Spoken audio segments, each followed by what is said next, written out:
nous restons toujours dans la rubrique santé pour parler de l'autisme, un trouble du développement caractérisé par une interaction sociale et une communication déstructurée. 60 000 personnes en sont atteintes au Maroc, dont la plus grande partie est prise en charge exclusivement par la famille. C'est le cas du petit Ahmed.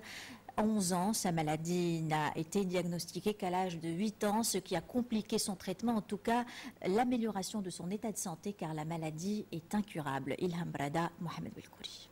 Autisme et trisomie 21, deux pathologies dont souffre Ahmed, 11 ans. Diagnostiqué il y a à peine 3 ans, l'enfant évolue coupé du monde extérieur. L'autisme est un trouble du développement caractérisé par une communication déstabilisée en conjonction avec des comportements restreints et répétitifs. Pour les parents, le calvaire au quotidien est accentué par l'inexistence de structures associatives adaptées. Nous avons fait le tour des associations de Tanger. Aucune n'a voulu de mon fils. Il faut nous aider. Il doit intégrer une structure, ne serait-ce que pour apprendre les gestes fondamentaux de la vie quotidienne.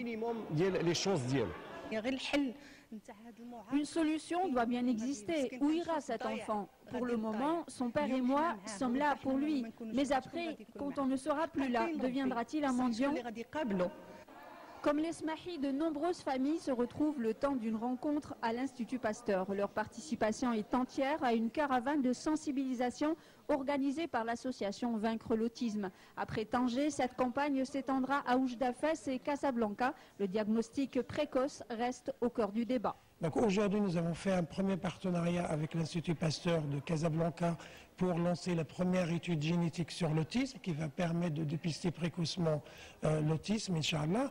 Et on a un deuxième partenariat avec le CHUSM2 et la faculté de médecine de Fès pour monter un centre de référence pour l'autisme qui est spécialisé pour le diagnostic.